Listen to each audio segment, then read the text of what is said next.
Medical science آج مان رہی ہے کہ قرآن میں سارے وجود ہیں، لیکن قرآن پاک کا جو پریکٹا ہونے کا اصل موضوع یعنی جس کے لیے قرآن دنیا میں اتارا گیا، قرآن نے سب کہہ دیا ہدی للناس، یہ قرآن تمہاری رہنمائی کے لیے، تمہارے لیے زندگی گزارنے کے دستور بتانے کے لیے، تمہاری ہدایت کے لیے، تمہیں گمراہی سے نکالنے کے لیے یہ کتاب دی جا رہی ہے۔ اس قرآن کے ذریعے سے ہمیں اسلام مکمل دین مستقل تہذیب کی شکل میں ملا، لیکن قرآن کریم کے ساتھ جو مسلمانوں کا رویہ ہے اسی کا خمیازہ ہے کہ اللہ کا رویہ بھی ہمارے ساتھ ہے۔ آج ہم لوگ جو ظالموں کی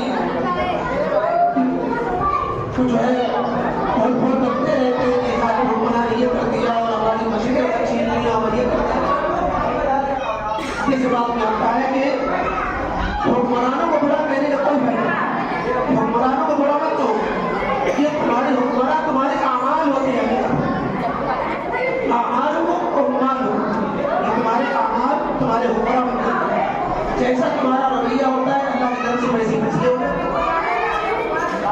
قرآن کے ساتھ ہمارا رویہ اچھا نہیں تھا تو اب تک نہیں ہے۔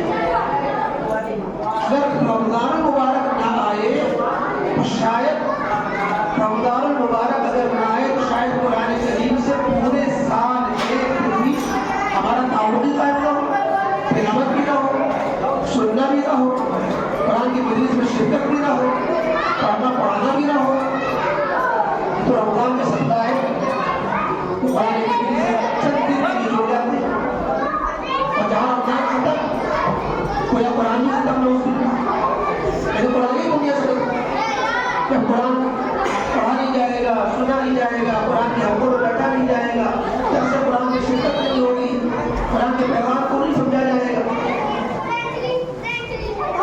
قرآن کریم کے حقوق ہیں، قرآن کریم کا پہلا حق یہ ہے کہ اس پر ایمان لائے، اللہ کی کتاب ہے، ایک مثال کتاب ہے، زندہ جاوید اللہ کے نبی علیہ السلام کا معجزہ ہے۔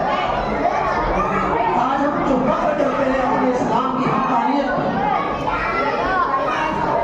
اس فخر کی بہت سی دلیلیں ہیں، اسلام کی حقانیت کی ایک نہیں کئی دلیلیں ہیں۔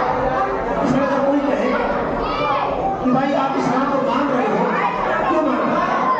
یہ عقیدت ہے، تو بہت ہر مذہب والے تو اپنے مذہب سے عقیدت ہوتی ہے، لیکن عقیدت ہونا حقانیت کی دلیل نہیں ہوتی۔ ہمیں اسلام سے عقیدت ہے تو اسلام حق ہے، یہ دلیل نہیں ہے، پھر دلیل کچھ اور ہے۔ وہ دلیل صرف اسلام اور مسلمانوں کے پاس ہے۔ ایک دلیل کہ اسلام حق ہے، ہم صرف عقیدت کی بنیاد پر اس کو حق نہیں مانتے، ہم اسلام کو حق مانتے اس بنا پر کہ اسلام کے علاوہ باقی دینوں میں جتنے مذہب گزرے ہیں، جتنی آسمانی کتابیں گزری ہیں، جتنے پیغمبر گزرے ہیں، کسی نے یہ نہیں کہا کہ ہمارا دین قیامت تک کے لیے، کسی نے یہ نہیں کہا کہ ہماری یہ کتاب قیامت تک کے لیے، ساری انسانیت کے لیے، کسی نے نہیں کہا۔ موسیٰ علیہ السلام نے نہیں کہا کہ ہماری شریعت ہمیشہ کے لیے، عیسیٰ علیہ السلام نے نہیں کہا کہ نہ ان کی کتاب میں ہے اور نہ ان کا کوئی فرمان ہے، اور اسلام نے کہا، قرآن نے کہا، پیغمبر نے کہا کہ یہ کتاب قیامت تک کے لیے ہے، نبی نے کہا کہ میں قیامت تک کے لیے پیغمبر ہوں۔ اگر آپ کے کسی اور مذہب نے کہا ہو تو وہ پیغمبرات دکھلائے، تو اپنی آسمانی کتاب میں وہ چیز دکھلائے، کہاں کہا ہے؟ اسلام کو ہم حق اس لیے مانتے ہیں کہ حقانیت کے لیے جو پیغمبر معجزہ لاتے تھے، پیغمبر کے ساتھ وہ معجزہ بھی چلا جاتا ہے۔ اگر ہم آج اس زمانے میں کسی کو پیغمبر ہم مانتے ہیں، محمد رسول اللہ صلی اللہ علیہ وسلم کو پیغمبر مانتے ہیں، تو صرف عقیدت کی بنیاد پر نہیں، نبی کریم علیہ السلام کا معجزہ موجود ہے، کسی اور پیغمبر کا معجزہ اس زمانے میں موجود نہیں ہے۔ کسی پیغمبر کا معجزہ آپ کو لکھا ہے؟ موسیٰ علیہ السلام کے معجزے تھے، عصائے موسیٰ ید بیضاء، معجزے تھے، اب کوئی معجزہ ہے؟ عیسیٰ علیہ السلام کے بہت سے معجزے تھے، لیکن عیسیٰ علیہ السلام کے ساتھ وہ معجزے دنیا میں نہیں رہے۔ اللہ کے نبی علیہ السلام کی نبوت قیامت تک کے لیے تھی، تو معجزہ بھی قیامت تک کے لیے باقی رہنا چاہیے۔ یہ کتاب معجزہ ہے، اور قرآن کا وہ چیلنج جو 1500 سال پہلے تھا آج بھی ہے، اس جیسی کتاب نہیں بنائی جا سکتی، اس جیسی کوئی صورت نہیں بنائی جا سکتی، اس جیسا کلام نہیں بنایا جا سکتا۔ دنیا میں کوششیں کی گئی، اور اس زمانے میں تو لینگویج کا قاعدہ ہے، اس کی فیکلٹی اور یونیورسٹیوں میں اس کا پورا ایک شعبہ ہوتا ہے، ایک ڈپارٹ ہوتا ہے پورا، وہ سب نے بیٹھ کر کے سب جوڑ کر کے ماتھا پچی کری کہ قرآن کا مصرف کیوں نہیں لاتا۔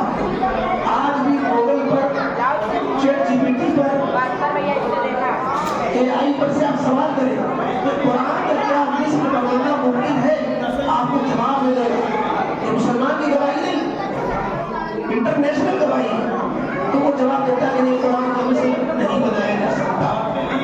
آج گوگل ہی جواب دے، قرآن کی مثال پیش نہیں کی جا سکتی۔ 1500 سال سے چیلنج قرآن میں موجود ہے، اور قرآن نے یہ کہا کہ بھاگنے کے لیے، آمادہ کرنے کے لیے سارے انسانوں مل جاؤ، سارے ملک مل جائیں، اور انسان کے علاوہ جنات بھی ان کی مدد کرنے آ جائیں، شیاطین بھی ان کے ساتھ مدد کرنے آ جائیں، پھر بھی چیلنج ہے کہ قرآن کی مانند کوئی نہیں بن سکتا۔ کیوں؟ یہ انسان کا کلام ہوتا تو بنا لیتے، یہ انسان کا کلام نہیں ہے، اللہ کا کلام ہے۔ اس نبی سے صادر ہوا جس نبی نے ایک علی دنیا میں کسی سے نہیں سیکھا، اس نبی نے لا کر کے وہ کتاب دی جو ساری ہدایت کا سرچشمہ، سارے علوم کا خزانہ اور بے مثال کتاب ہے۔ یہ نبی کریم علیہ السلام کا وہ معجزہ ہے، اس معجزے کی بنیاد پر نبی کی نبوت پر دلیل قائم ہے۔ آج کسی اور اسکالر کسی نبی کی نبوت پر کوئی دلیل نہیں، اس لیے ہم اسلام کو حق مانتے ہیں کہ اسلام کا معجزہ موجود ہے، اسلام کی کتاب موجود ہے۔ جتنے بھی مذاہب ہیں ان مذہب کی تعلیمات اس زمانے میں باقی نہیں بچی۔ ہم اسلام کو اس لیے حق مانتے ہیں کہ اس میں ہر چیز کی تعلیم موجود ہے۔